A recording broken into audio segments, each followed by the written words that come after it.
Well, hello, Coach. How are you? Hello. Dude, I'm fantastic. It's a gorgeous, beautiful December day here. It is December 17th. The year, at least for now, 2025. Welcome aboard, everybody. This is the Crushing Iron Podcast, and you're about to listen to episode 897.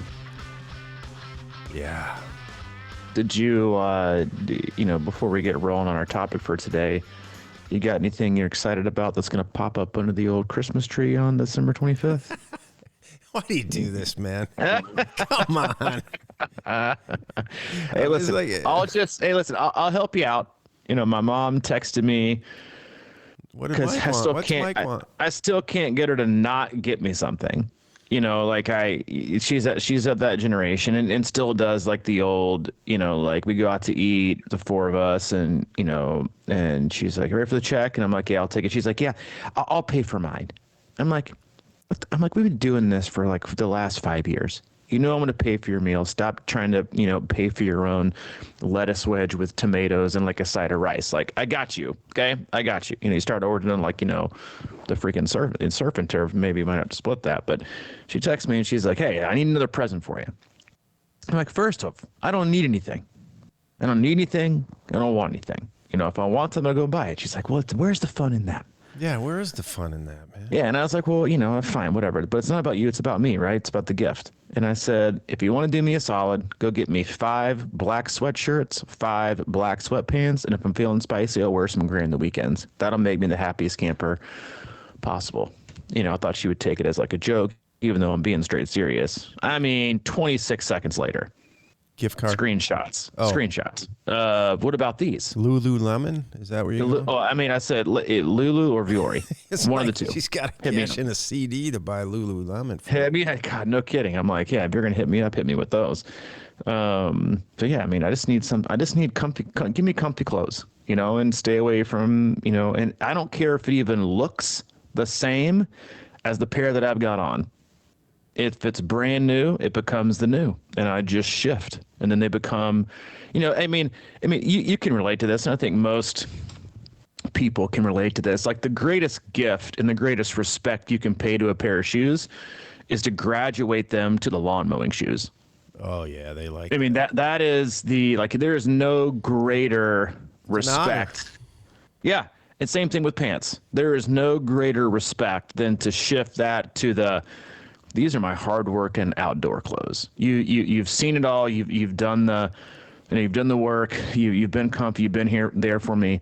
I can't take you out in public anymore because people ask me if I'm looking for a job, but I'm still keeping you. And you've just been. I mean, it seriously. It is I think it's the greatest respect is like the graduate to the lawn mowing shoes or the lawn mowing, you know, outdoor clothes. That is because they're legit. They're the most comfortable clothes you're ever going to put on, and the shoes. Like you don't want to, you know, get brand new, you know, roll up to the Ace Hardware store, the Tractor Supply, and get some tight, you know, steel-toed boots that make your, you know, feet feel like they're about to fall off. Like in some, you know, and jeans. They don't even make jeans anymore that are baggy.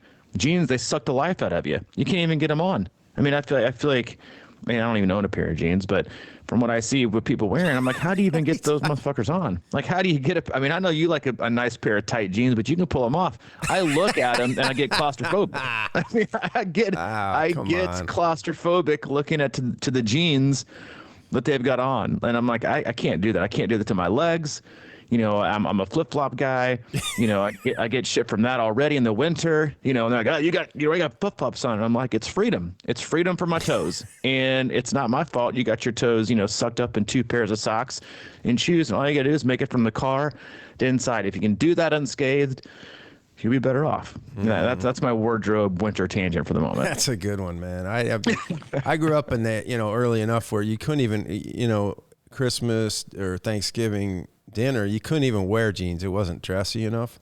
But then along the way, jeans kind of crept in there now. But it's right. Now that's one of those things because I know a lot of, you know, guys don't. They're kind of, you know, I think sliding into late age, you kind of get more into the sweat area, and then you're not really noticing what's going down there. And then at Christmas, you kind of put those jeans on.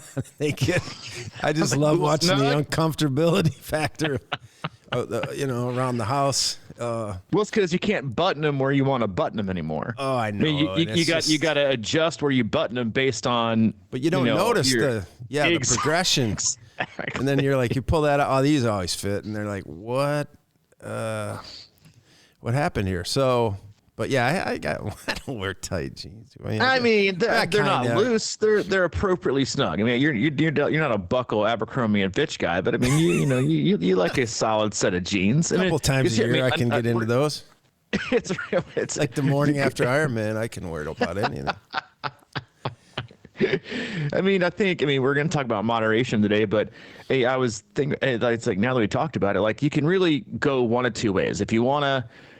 I mean, if you're in my boat and you just wear shorts or sweatpants or like, athleisure short, you got to have a scale to make sure you're on the right track. Because if you don't, I mean, you got so much. I can be in a size 30 or a size 38 jean and I'm just rocking the same pair of sweatpants.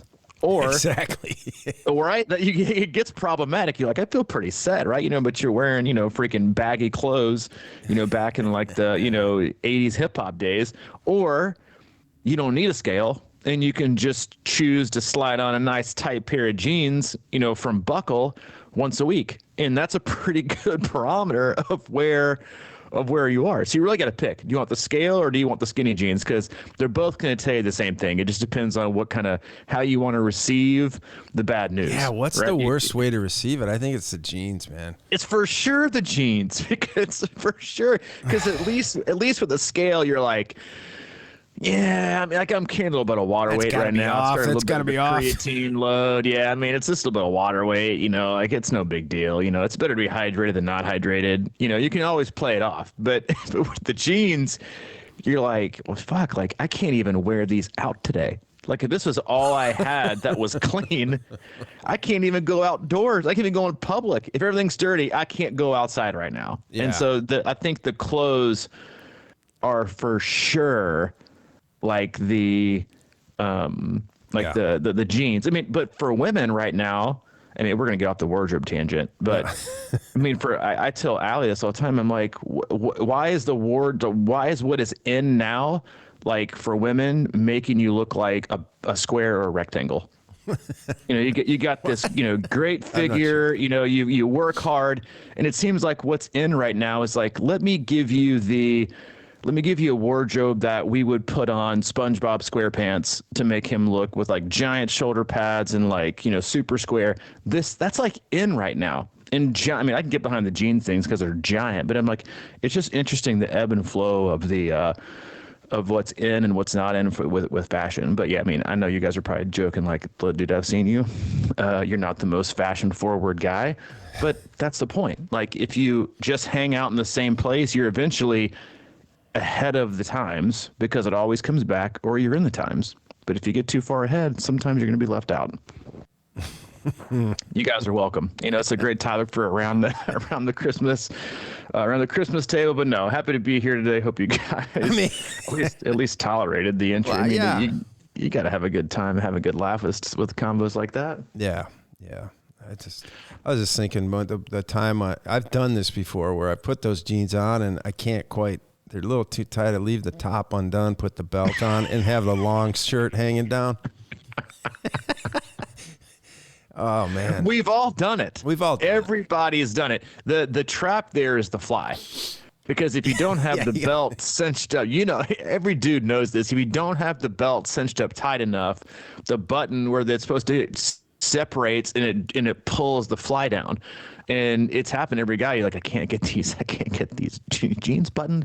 I'm going to belt it. And then you look down, your flies unzip because there's no button at the top. And so, hey, if you're heading to a holiday party, because we're talking about moderation today, if you're heading out for the holidays or holiday party, listen, if you want to feel safe and you want to feel like you are comfortable and you don't have to hide anything, go in with a pair of sweatpants. Yeah, man. I was just thinking, like, and we talk about moderation here, and I'm going to go right into it right now. What the whole point of this is like, I talked when I was at Ironman, I had a philosophy going into the run where I was going to say, whenever I decided I was going to walk, I said to myself, nope, I'm not going to do it. So I've decided to implement that all through the holidays here. Like whenever I go for that extra cookie, I'm going to say, nope, I'm going to recalibrate my brain or whatever the hell it is, and extra whatever, because they're just baiting you like with one of the most addictive drugs. All the addictive drugs in the world are going to be in your face all the next 2 weeks.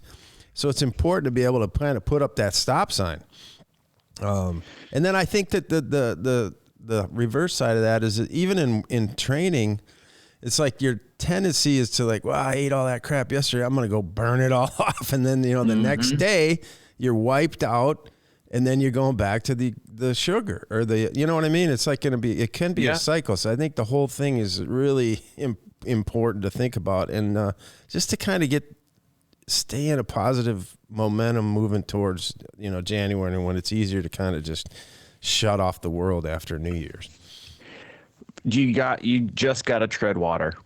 And I think this is the point that you talked about with moderation, and I can relate to this like somewhat as a recovering alcoholic, like as a guy who never knew what moderation was, that you don't want to go in and think I'm going to abstain from everything. Like what I would say is, like, if you already know what your goals are for next year, then keep them top of mind, but don't marry yourself to them over the next 2 weeks, right? Like if you you want to,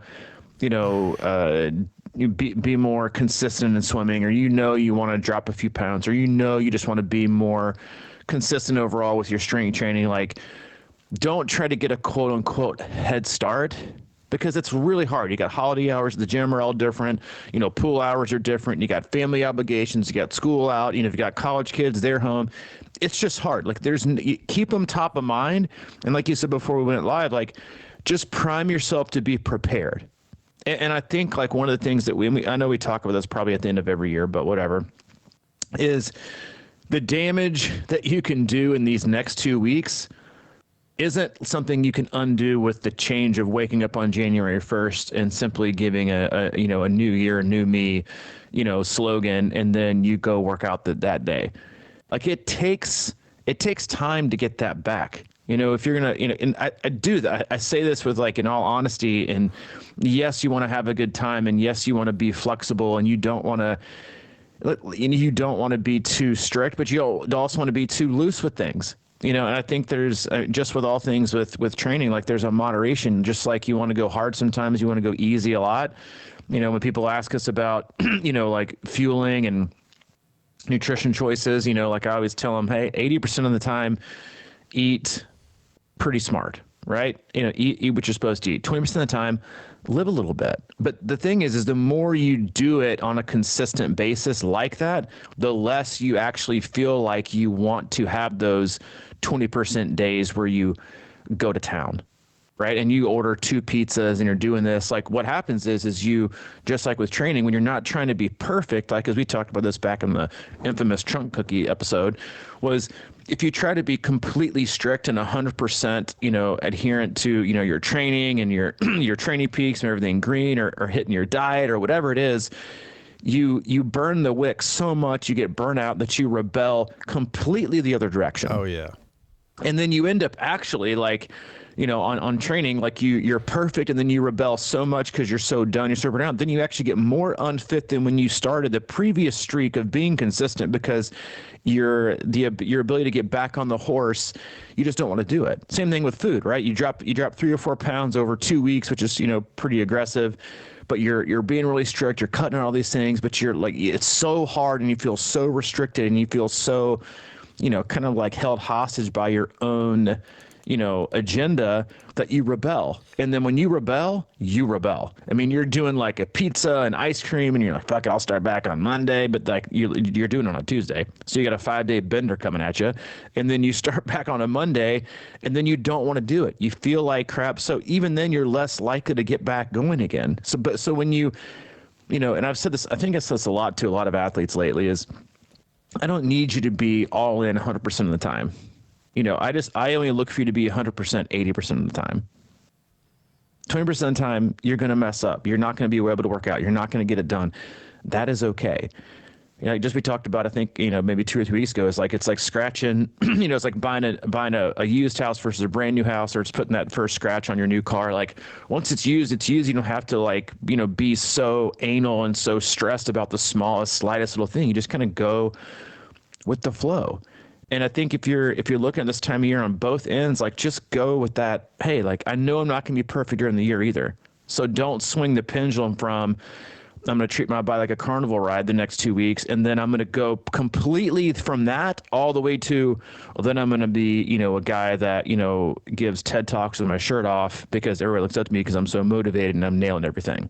Like that's not going to happen. Just understand who you are, live a little bit, and then like the slightest piece of advice I give you on the sweets, eat one, give a lot. Like one of my local athletes, I walked in on Monday to the hub, and he had dropped off like a whole box of like homemade sugar cookies. And Jason, if you're listening, the first words out of my mouth were not kind. They weren't like, "Oh, well, thanks, dude. Man, I love this." It was, "Man, what the hell? Like he's trying to fatten me up." But I was appreciative. So I had a cookie, and they were solid. And then I did what you should do right now. I gave the rest away. Because if I don't, and they end up in my passenger seat, guess what? They might not make it home. Yeah. I mean, they might be taking a pit stop around the corner of the cul-de-sac, and I might be, just going full-on Cookie Monster. So, again, like if you're traveling, like I'm going down to Florida, I'm not taking a bike, I'm not taking a trainer, I'm just gonna run a little bit, and I'm gonna soak in and do the things that I want to do with family and with Hayden. But that also means like I know that if I'm not going to be training as much, I probably, outside of like maybe Christmas or Christmas Eve, like I probably need to be a little bit more diligent on what I'm, putting in my body. Because you actually see this a lot in the Ironman build is people put on weight because they feel like they're working out so much they can just eat whatever they want all the time. I mean, I think I've had multiple athletes actually mention it to me. They're like, yeah, like last Ironman cycle, like I didn't like the way that I felt. I put on like 5 or 6 pounds. And I'm like, if you think about it, like if you're eating a ton, before workout, during workout, after work, and you got the munchies 24/7, like, well, one, it probably means you're not fueling with like the right kind of, nutrients. You're probably, light on the protein, heavy on the carbs, heavy on the processed food. But then for a lot of you, if you think about like, I mean, let's just take, a day, like a Saturday Ironman athlete, the night before you probably load up with some pizza or pasta or, like some heavy carb dish. You wake up to do your ride and you probably have some oatmeal or a banana or something, whatever your usual, like, pre-ride, work, nutrition is. And then you do your 4 to 6 hour ride where you're taking in, 100, 120 carbohydrates with like a tons of sugar the whole time with some gels. And then like, oh, I got my ride done. I better recover. So you take like a carbohydrate, sugar, a heavy drink, and then you're hungry the rest of the day. No wonder you put on a few PDs. Like I don't, that part has always been mystifying to me, like why we don't kind of think through those things any different. But you start to crave more things. And that, to me, that's just a signal of like, you're not putting the right things in your body or training the right way. But it's just something to think about, I think, as you head into the new year, being more mindful of what we eat with portion sizes and things like that, but also with, it's funny, right? Because like portion sizes and training volume size are like, they're two separate things. But I think a lot of times we think 5 hours needs of this, whole lot of calories and also like portion size wise, it's America, right? Everything is bigger, right? Everything that is trash for you is dirt cheap, and everything is served on a giant plate. And it is like you said, I think already, and then before we went live, is like, it's laced with processed ingredients and sugar, which is just like begging you to come back for more. I really do. Like the longer that I've kind of thought about it, yes, as an alcohol is, I think, extremely addictive, obviously. But I honestly, I think sugar is probably one of, if not the most addictive ingredients products on the planet. One, because it's in everything, basically. Like it's in, and but also like things that are cheap. Like it just runs through you. And no one's perfect. Got a cookie yesterday, but Man, what are you doing but yourself? but listen, I mean, but having one cookie isn't the problem. Like it's creating a habit of doing it all the time. And again, like, it's all about moderation. Like, I didn't, I don't want to do it, but I want to do it, but I don't want to do it. But it felt restrictive, and it feels restrictive, then I'm going to rebel. And if I rebel, then it means when I go down to Florida, I'm going to go to Kilwin's every single night and get like peanut butter fudge and 2-3 scoops of ice cream, and then tell myself I'll get it back together when when I get back from Florida. But then 4 days later, CNN shows up to the beach because I'm out there fishing with Hayden, and they heard there was a beach whale on the shore. So that's how quickly it happens. Yeah. Well, the deck is I feel like it's really stacked against us sometimes. And, you talk about sugar, and then, you talk about alcohol. I mean, alcohol is sugar. I mean, it's like, I feel like my dad went through that, and he quit drinking, and all he did was eat sugar after that. And I'm sure you see that with a lot of guys or people, but I just feel like you talk about addiction, and I just think that term has just, kind of spread itself into like so many different areas. You talk about phones and, want it now mentality, and you go into these places. You used to grab, a little Snickers bar, and you're like, all right, that's cool. But now I can't even find like a regular size Snicker bar, then I'll just have the big one, I guess, or whatever. And everything you get is so supersized.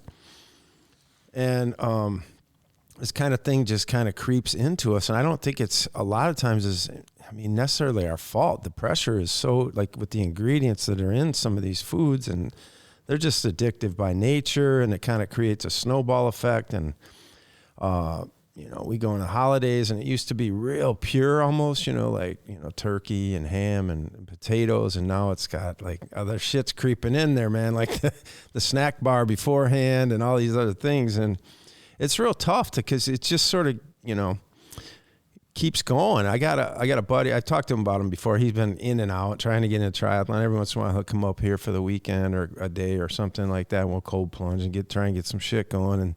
But we're sitting around watching games, and like he'll get up and go to the fridge 20 times or something, and just look in there. Like a lot of people do. I'll just say, look, man, there's no love in there, man.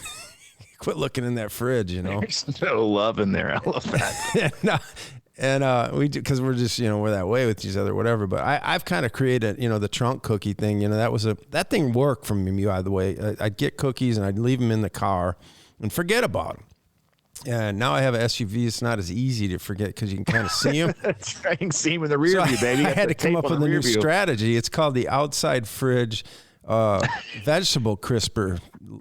So I put them in there, and I hardly go to the outside fridge that much anyway. But then when I go in there, I don't really see them, but it's like, it's kind of crazy to think that we, how we do that. But I joke about that love thing, but I think there's something to it sometimes, because we're just filling a void, or there's just like a endless cycle of we need more. And I think that sometimes triathlon can really test that, because we're grinding ourselves so much, and we're depleting and refueling and depleting and refueling and things like that. And it's so critical, I think, to keep an eye on that. I mean, most of us do this. We'll be like, well, I'm going to get back today. I felt unbelievable the other day. Woke up the next day. I just was like, wow, I think I went too much yesterday. And the next thing you know, you're kind of trying to catch up and all this other shit. And it's such a weird cycle, man.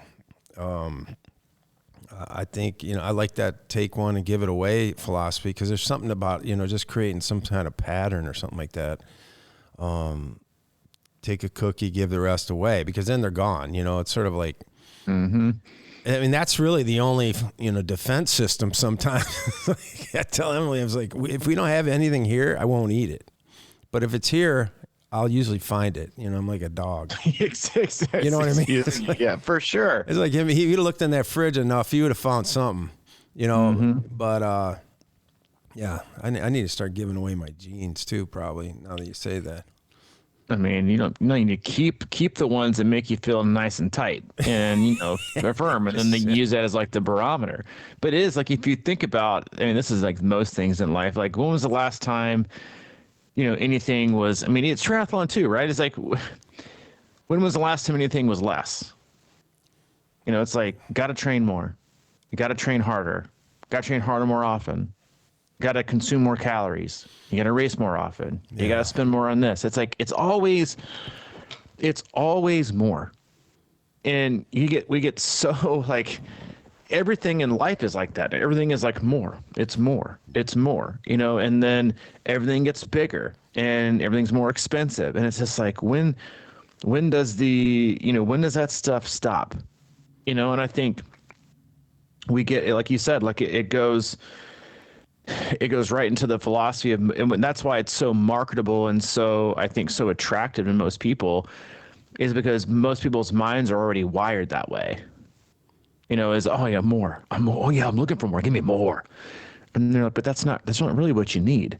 Because it's so polarizing, right? Like, and I kind of mentioned this in my weekly email this week, because I always find it like ironic how, like, when you're like, most like training platforms or coaches, like a lot of times right now, they're telling you like, zone 2 won't make you faster, and it's quality over quantity, and you got to go hard, and it's about, how you can do less but go harder and get better, but no one's trying to sell like, yeah, actually, like, it's just gonna take a lot of, like, aerobic volume with some hard work here and there to make you really efficient. It's also better for your body, to do it that way, to make you a better, stronger athlete, not creating so much stress. And then the other side is like, oh, we got to consume, so many calories and so much sugar and so much carbohydrate just to be able to, keep up and like do that. I'm like, I just firmly and staunchly don't believe that, any of it. But that's what's easy to sell, because that's what people look for, right? It's like, no, you don't see, like, if you're scrolling through Facebook and you see an ad, it's like, hey, drop 20 pounds in 4 weeks. And right before that, you saw an ad that was like, hey, drop a half pound to a pound every week for 6 months. You're like, the fuck? No way. Like, that sounds normal. Like, that sounds like a gradual progression.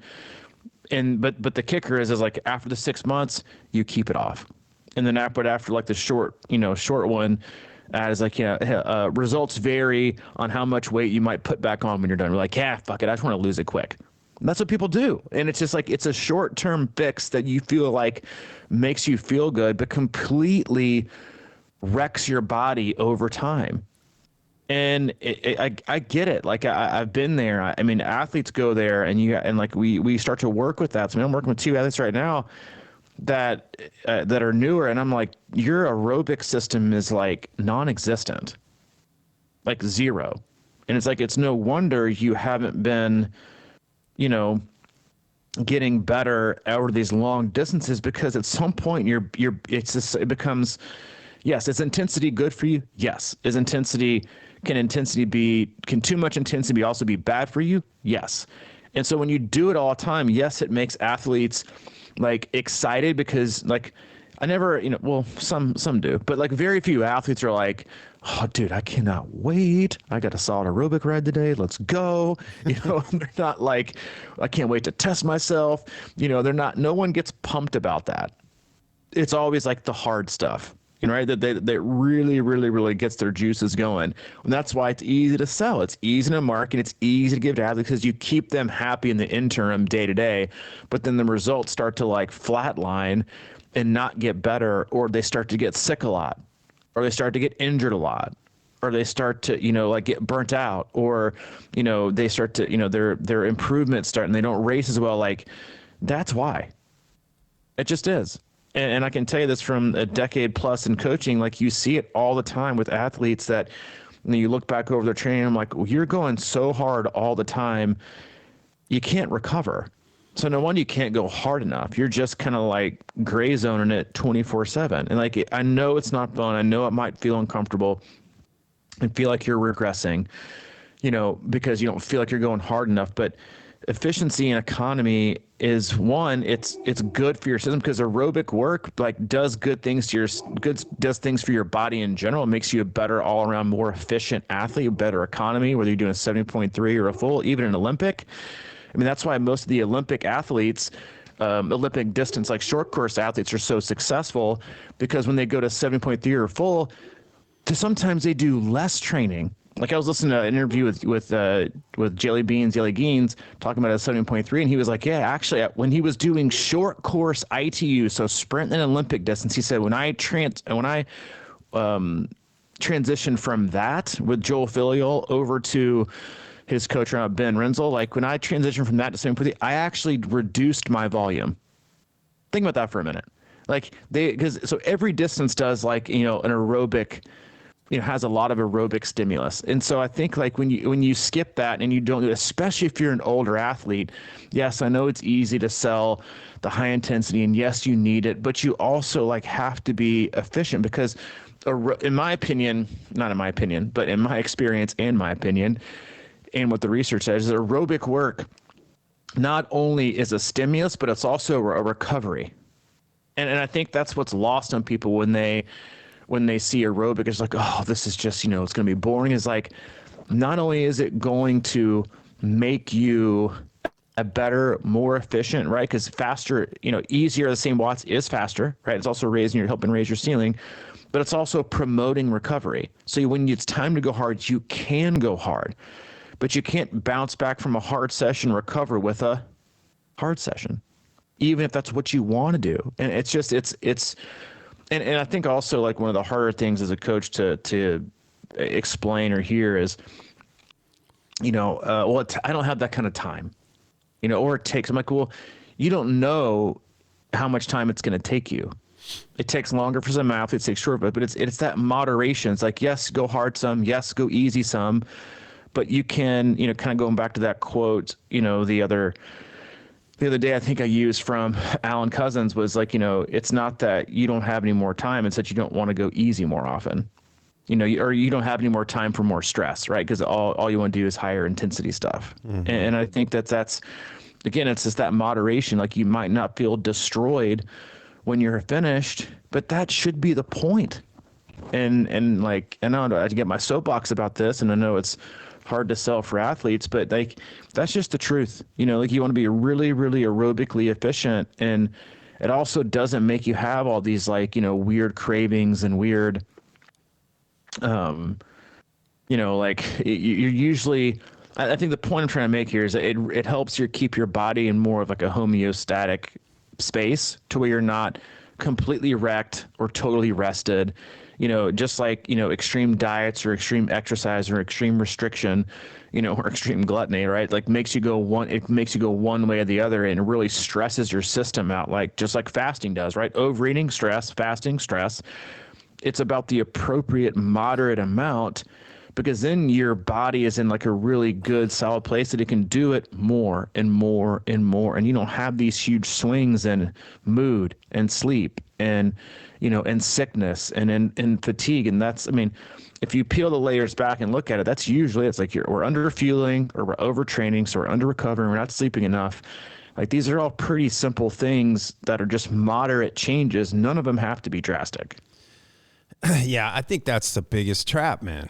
We go, fall out of favor with ourselves for, a week or 2 weeks or something. Then you see that there's going to be some, motivational video says you can anything, the world is your, you can conquer anything you go, you know what I mean? And then immediately you're like, it jacks your brain up, you get into it, and you just go pound one out, man. It's like rip it. And then you feel pretty good. And then again, the next, it's sort of that high low thing, like I'll go, I just went, I took it's been cold up here, and we had a little plunge tank, and I've been kind of skipping it, for the last week or so. And I'm like, I got to get back in there, and then my first instinct was I'm going to go in there and I'm going to sit in there for 8 minutes, like a master, plunge right away. But that kind of shit eats you up too, you get out of there and your core is, it puts a major stress on you. So I just like,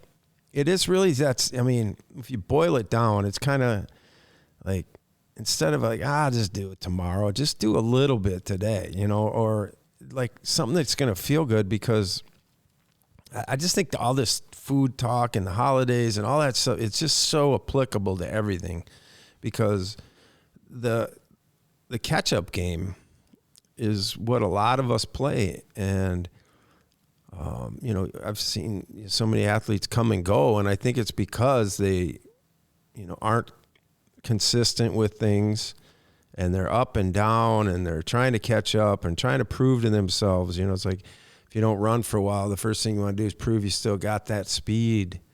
The next thing you know, you still kind of got it, but you don't have the body to hold it. And it's, you start paying a price, and then you're sore, and then you're thinking, well, I'll just take a couple of days off. It's just in and out. And I think the nature of the sport sometimes can create that. And it's just, look, I'm not good at it either. I that's why I'm so, it's kind of, I can see it from the outside, but it's just difficult to keep a handle on a lot. And, like I was saying to one of my athletes, one of my biggest struggles is when I get on that bike right now is actually staying in the prescribed zones or ranges, because you get on there sometimes you're like, this zone this range doesn't feel that hard. I can go harder. And that's just your first instinct. But the real challenge is to not go hard. A lot of times, it's like you can do it. Usually that's the thing. It's kind of weird is that you can go for a while and you kind of still have that, max power or close to it. And you kind of still have what you think you want, but the ability to hold it. And, you think about these, it's interesting what you said about that guy, Geens, with training less. It's sort of like, how much do you need? I mean, I look at everything. I've kind of, several years ago, I kind of started looking at this sport as a long-term project versus something that I want to just crush all the time. And, because you look at life, and I mean, it's really a nice thing to have. You're starting to see more and more people in their 70s and 80s kind of getting into long distance, and they're moving and, by all accounts, feeling pretty good, certainly a lot better than their peers probably. And, it's just we've got this like beautiful thing kind of put in our lap here that we enjoy most of the time, but it's almost like we're trying to, talk ourselves into making it harder than it should be, instead of just kind of enjoying it and going through the, daily progress of it. Because it does take time. And if it's like, are we delusional sometimes with our hopes and goals? Maybe, but I think that if we have patience with it, I think those things are still possible. It's just that we get in these weird patterns of trying to do too much and then not doing anything. And then, it's like anything else, man. If you're not doing it for a while, even if you're like a good musician, you don't practice for a long time, it's going to feel harder and harder to get back in all the time. So just do something. And I think moderating training right now is a good thing to do too, And making sure you're not like, I think moderation right now over measuring is a great place to be. Like you don't want to measure every workout, which is pretty common with most athletes. They want to measure every single workout, whether it's better or worse, the same or different, like that is something that most athletes it's compare. And then it causes more chasing, which causes going harder. I mean, it's a huge trap that so many athletes fall into. And then they're especially going to fall into it, right? Come the first couple weeks of January, they're going to want to be where they were in October. Yeah. You peak for the end of the season in August, September, October. In the back of your mind, right, that you detrained. You haven't been as consistent. You haven't put in as much work. You've taken some time off. You've probably been under more stress. That you've been, probably maybe a little more lax with, fueling or nutrition or diet. But you don't care, all right? Most athletes are like, but I want to be back to where I was, and they want to be back there tomorrow, right? So if their peak was, something in, September, they want to be the exact thing. They want to shoot for that exact thing the first week of January. Well, you're going to be better off getting to that point and getting to that, opportunity of getting, not just back to where you were, but even better with, starting the year off in a good, moderate place, not as a, not in a metabolically disastrous position, which is what most people will probably do to themselves over the next few weeks. The more moderation you can include, the more moderately time you will get back to where you were. The more drastic, in the negative way, the longer it's going to be. And because then what happens is you immediately start to chase and you're going to get frustrated. Why? Which is like everybody quits, right? The success rate of New Year's resolutions is like 0, right? Because usually you want results too quick and the goals are too outlandish. It's just not process oriented. And that is, one of those things where, I've talked about this the last few weeks, is like, I only look at, on the bike, I only look at power on like my interval sessions. And if I'm going easy, I only look at heart rate. And it has freed up so much of like judging. I just know like, hey, here's my heart rate cap, keep it under this, listen to your body's stress, honor what your body's feeling. And I don't even look at the watts till it's over with, because it doesn't matter. I'm just trying to get my aerobic work in, and there's no like metric on the heart rate. I just listen to my body stress of what it's saying and what it's, walking through and what it's feeling. And on the days where I'm supposed to go by power and I want to work hard, I aim for a range. And it has helped me, just like enjoy riding so much more and like being able to tune out when I'm on the bike. And then it's made me even more engaged on the days where I have to be dialed in on watts, because I don't feel like I'm chasing a number every day. Because yes, they're both numbers, right? The heart rate's a number, power is a number. And these are things that, you have to watch. They're all numbers, right? But I'm not chasing a metric with heart rate. I just have a cap and I go make sure I stay under it. It's not an output thing. It's an input, which is what I'm feeling. The output is the power. But then on the days that I feel like I have to chase a number or goal for a number, like with the range, I'm more motivated to do it because I don't have to do it every single day. Yeah. Because I think that does weigh on you over a course of the period of time. And I think that's something that everyone should kind of think through as you kind of start the year. Like, there has to be some freedom and relaxing of like the mental toll. But that not everyone wants to do that because they want to be able to measure in watts all the time. Yeah. And I just think the whole out of balance thing is tricky sometimes, because I think it's interesting to me that, let's say I haven't been riding much or whatever, and I get on the bike 3 times a week for a month. It's amazing what a month can do, if you're consistent with it and not crazy, and you don't have to. But if you get into these sort of go blast it's on the bike, and the next thing you know, you're eating huge pizzas. I just feel like it's the actual. It's kind of like nope to the. Going hard, or like pulling back a little bit here and there, just getting in the groove, man. Because I do this all the time in the pool or swimming and bike, whatever. It's just sort of like I don't even try, and then by the end or middle of it, you just start naturally doing it, rather than always trying to go harder.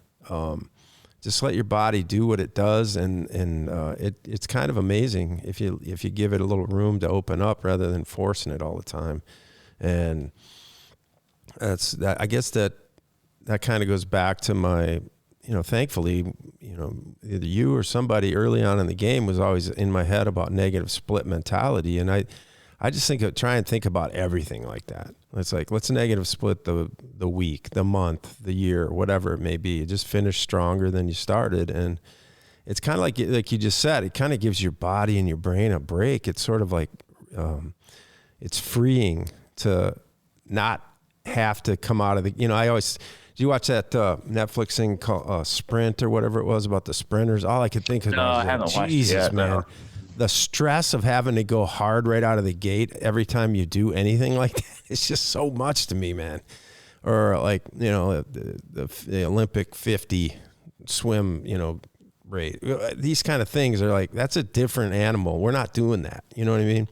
So I think it's and I'm sure that they think in terms of negative split in a lot of ways, except the fast starters or whatever the case may be. But I just think there's something to be said for kind of letting yourself get into things and then letting the body kind of figure out in a natural way instead of forcing it out of its, metabolic or homeostasis and always being out of whack. But if you can, it's like you can almost ease up and build naturally and stay in that state rather than forcing yourself right out of it and then holding on all the time. I used to race like that a lot. And I mean, there's something to be said for that in racing if you can, hang on, because that's what a lot of it is, especially now at the 70.3 or like an Olympic or something. You just kind of got to let it rip a lot. But, if you're training for a full, you need to be patient with your exercise there. And it's a good habit to build, I think, just daily.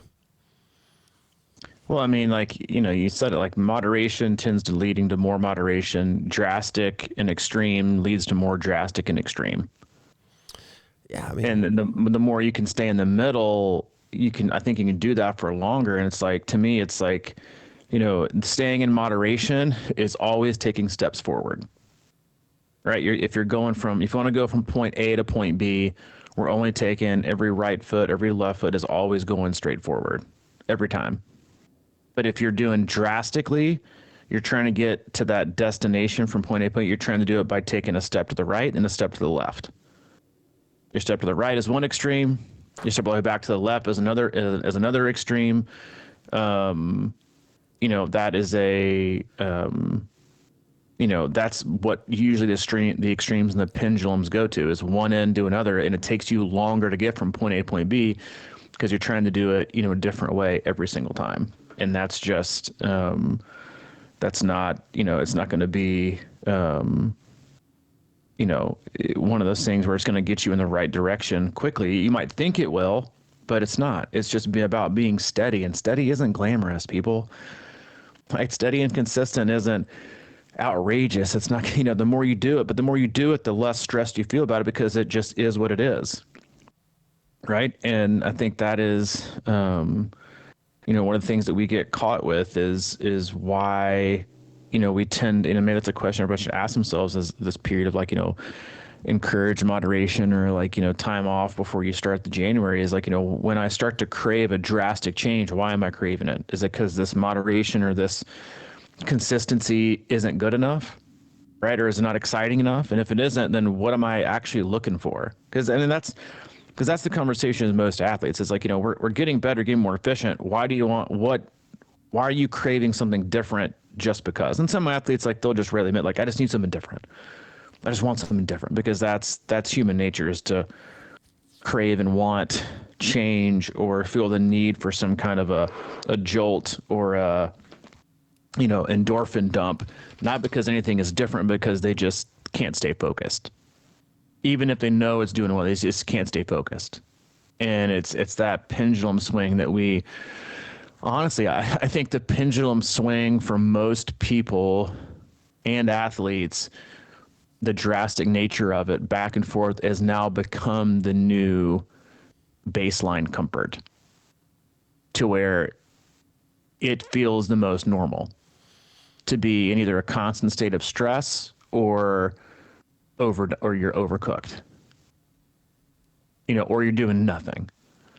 There is no now moderation and steadiness and consistency and predictability, and all those things. I think that's uncomfortable for people, because it's very similar to when I, and not as much now being this far away from getting sober, but still occasionally, but I think we talked about on a podcast years ago, was that, especially the first year or two when I got out of treatment, got sober, if my life was calm, it was stressful. Yeah. Yeah. It was really, really stressful, because I was so used to the chaos and the huge highs and the just devastating lows. I was just used to that. I was used to the stress. I was used to the horror. I was used to the anxiety. And then I found myself getting anxiety because everything was so good. And then I was like, well, something bad's got to happen, right? And that's all actually, a lot of, people in recovery, end up doing certain things because they are so used to chaos that it makes them feel comfortable. They get anxious and you're like, why? Like things are going well. This doesn't feel right. But the further I've got from it, the more kind of accepting I've been of it. But it's one of those things where it's like you got to ask you, like, why am I craving like something so drastic? Like everything is going fine, everything feels good. Why do I need to change it? And I think it's something that we should all recognize is that the predictability, the consistency, the moderation, like the no surprises, like that's what we should want, because it's so much easier on us, on our body, on our minds, on our recovery, on our physical, mental, and emotional, well-being. That's all good for us. It's the swings that crush us, right? It's the weeks of less sleep, or the weeks of sleeping until 11. Like those are what crush you. It's not the steady Eddie. I get 7 to 8 hours sleep every single night. I go to bed the same time every single night, pretty close. I get up at pretty much the same time. Like predictability, but some people just like they can't handle that kind of comfort. They need that hit, but they continue to wonder why they don't get better, and they don't get see the results that they want to see.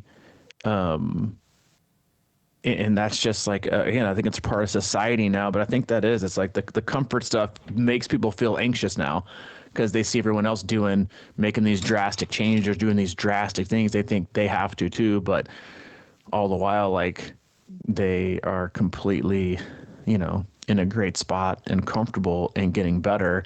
And then you end up making one drastic move and now you've offset and now you're at the tipping point and now it's hard to get back. It's so true, man. I was just, as you were saying that, I was just thinking about, because I always love going through with my dad, and then, you're going through rehab and treatment and stuff, and just the idea, like how that works. It's kind of like we used to go out and when you have a few drinks, I just feel good. All right, that's good. Let's get off the bike and go, take a shower and just feel good. But no, I was thinking about that finish strong mentality. It's like you get it going and then you just really got to finish strong. It's like if you could just get off the bike and like leave it be, rather than having to be like, I feel good now, how can I really crush myself?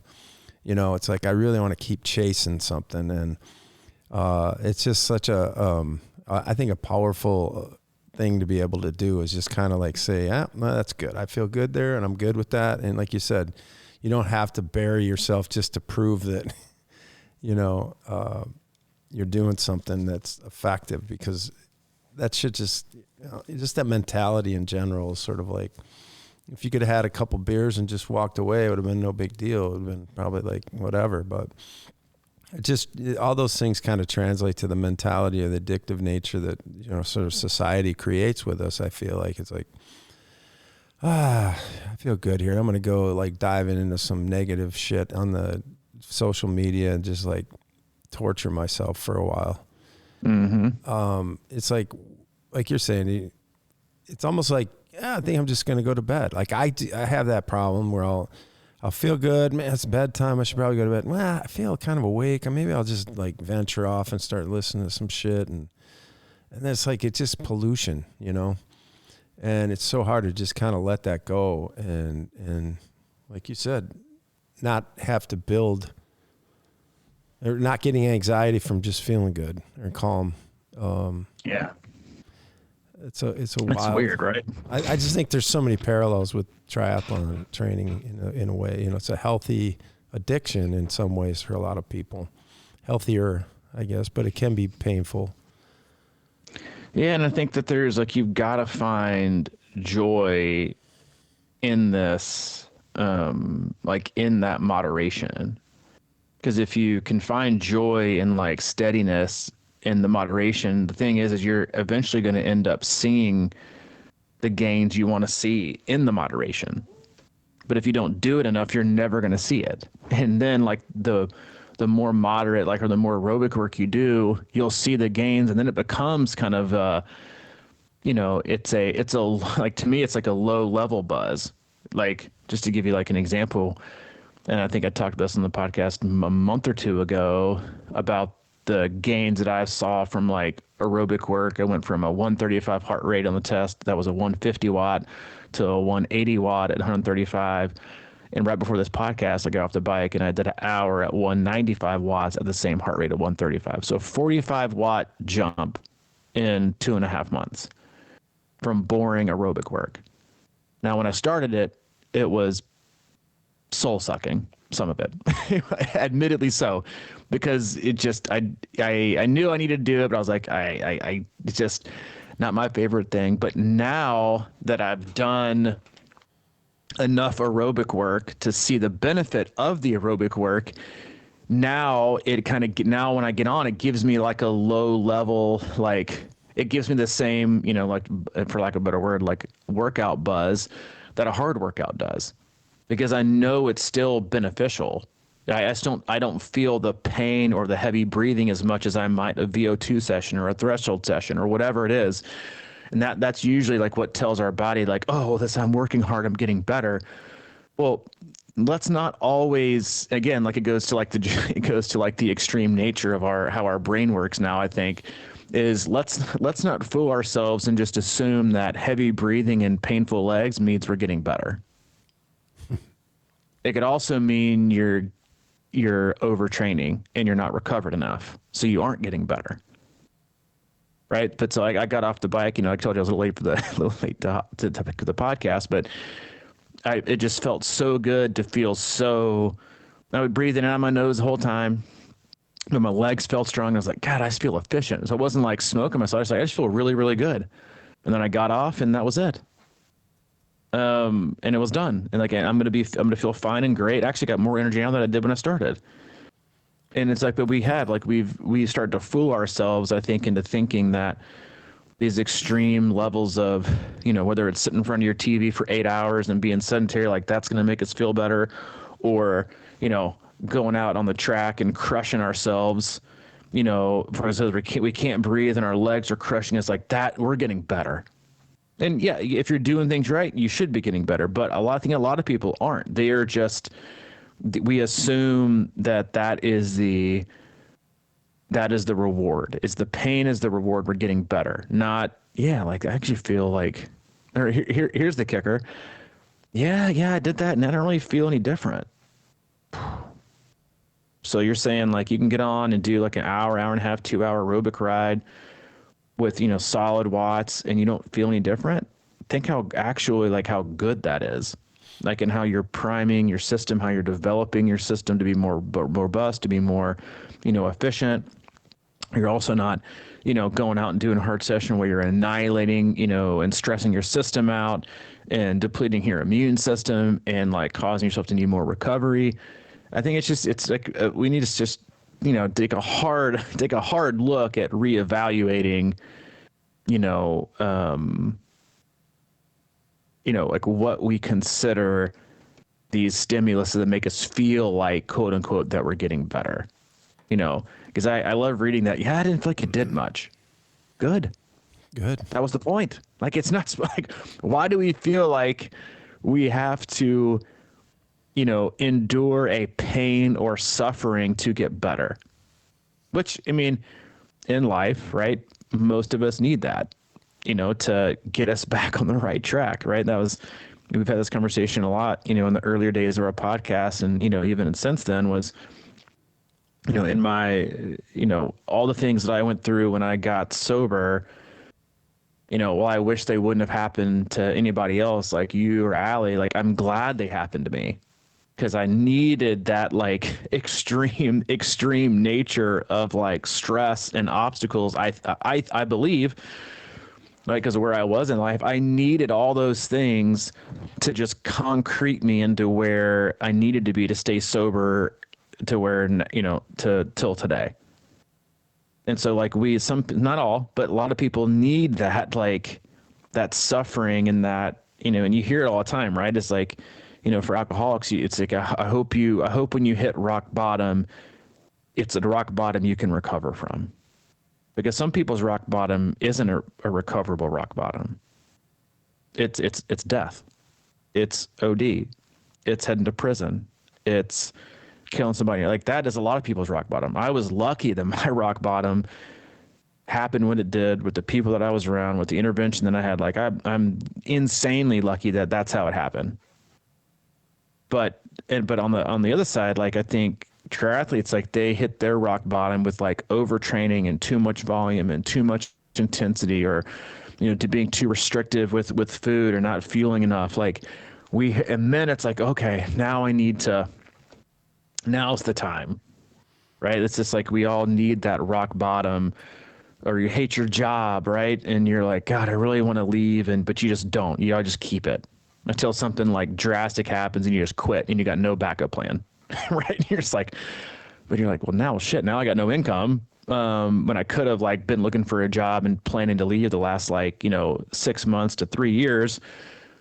Damn it. Like, yeah, I quit, but now I'm stressed, right? And so it's like, we fear this moderation, and I don't know that we crave, sometimes we do, right? The drastic nature of all these things, but don't wait for that rock bottom or that drastic pendulum swing, or that, it's something to hit for you to, change things up and to feel better and to take more control over, how you want to feel day to day. Like it doesn't have to be an injury, right? You see it a lot with athletes. I get injured and, now I know, but if we kind of peel back layers, we probably all saw the warning signs leading into it.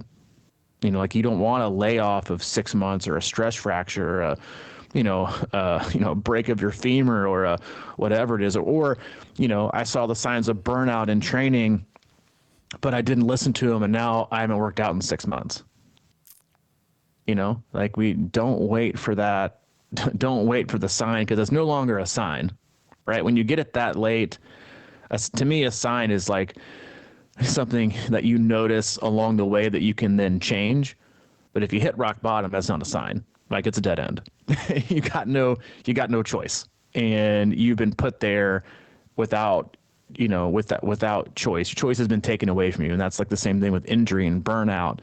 Or if you're an alcoholic or an addict, like it's that rock bottom. Like just maybe look for the signs and avoid those rock bottoms. Yeah.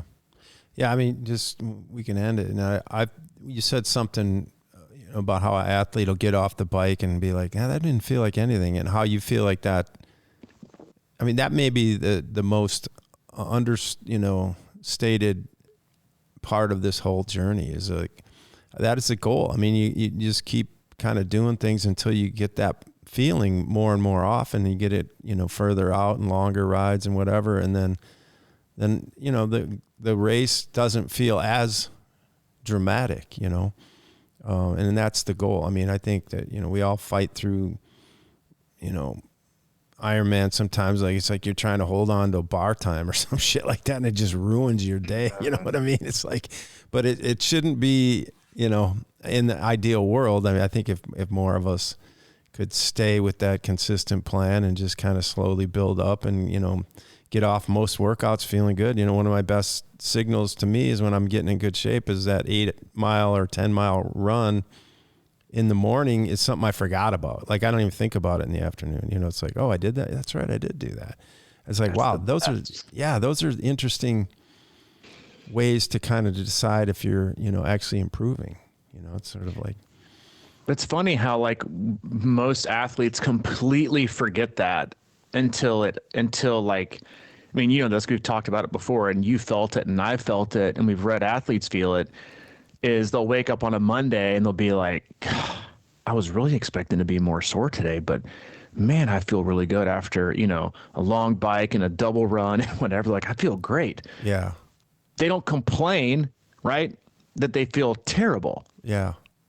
Like, in that, it's like, why don't we feel that way and promote that more throughout the year? Right? Not just one, but like, that's how we get fit, right? Is just stacking and stacking and stacking and stacking and stacking and stack. That's how we get fit. That's how we build that robust durability and aerobic base. And yeah, again, like, you got to do intensity, but it's like, why do we need it to be in that? Like, and I think the reason we respect it and kind of like feel it more often is because we're so used to like the Ironman build, like, going into it, you have those days where you're just tired, right? Or your legs are sore, but like that you appreciate the days where you can just stack it and like keep feeling good. Cause like I've never had an athlete be like, yeah, coach, like, I don't know, like I'm sick, I'm injured. Like I think it's from like, I've been eating really well the last month and I've been getting a lot of sleep. The training's been appropriate. Like I felt really, really good in all my sessions. Like I haven't overly sore. Yeah, I mean, it's just been really easy to get it done. I've been excited. And I think that's why I got sick and injured. No. People always say, like, I haven't been sleeping well and I got sick and I've been super sore and I've been super stressed and I've probably gone harder than I should. Like, that's how we end up there. But that's our rock bottom. We don't see the signs. And like, the best thing is like that there is no sign. Like, you wake up and you're like, man, I feel like I'm excited to train today. Like, I feel really good. Like, stack those together and you're going to be, it's just going to, you can't even fathom like how much good it accumulates over the course of time, right? It's again, going back to that 2 steps forward instead of step to the right and a step to the left. It's just like straight forward. And it's just like I tell people in the pool, when they take their strokes and they cross over, you're taking a right stroke just to get you back to where your left stroke took you. And so you're taking, 2 strokes, a stroke to the right, a stroke to the left to try to go forward instead of just taking strokes that go forward. Like that's what most people do with their training. Instead of just that nice, easy, consistent, and efficient plow forward. Yeah, it's just, I don't know. It's, again, I say that it's hard for me to recognize too sometimes. But I think it's something, again, like we could all ask ourselves and, troubleshoot to try to figure out a way to at least embrace moderate more often. Yeah. All right, man.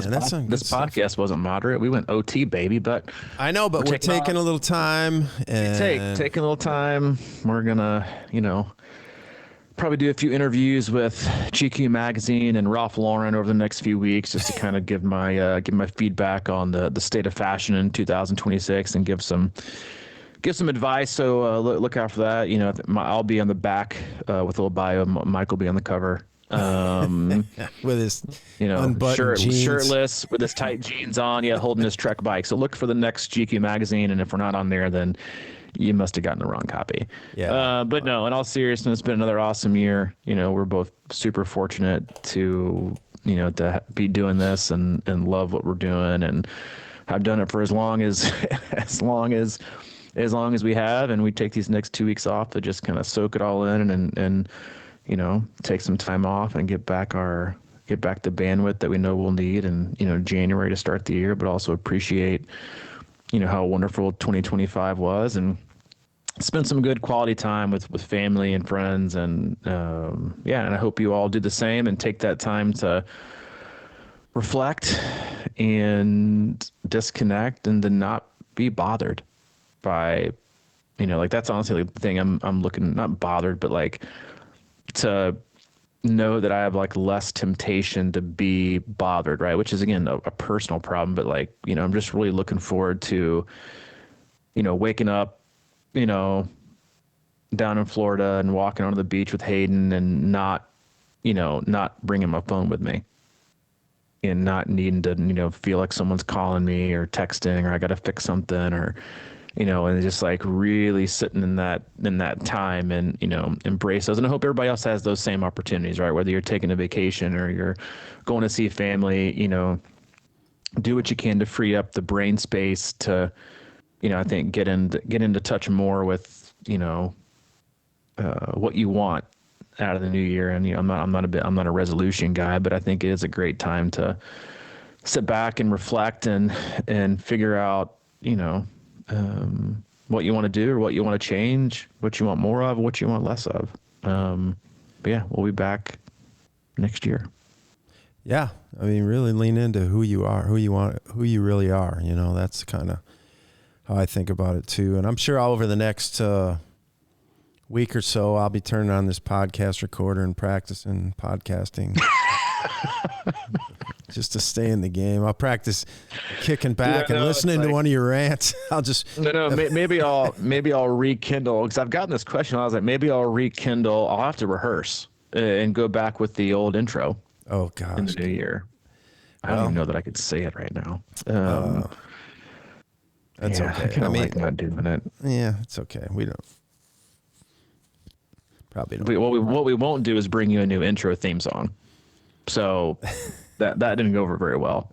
But we'll be back, and we love you guys, and we appreciate you. Go to our website, c26triathlon.com. It is our one-stop shop for all things coaching, camps, and community. If you need anything from Mike, especially on like the tight jean front, he is available. Mike at c26triathlon.com. Or if you need anything from me, Robbie at c26triathlon.com. All right, man. Have a Merry Christmas, everybody. Yeah, you too, dude. You and your family. And I guess we'll check you after the new year. Yeah, see you in 2026. All right. See you, man.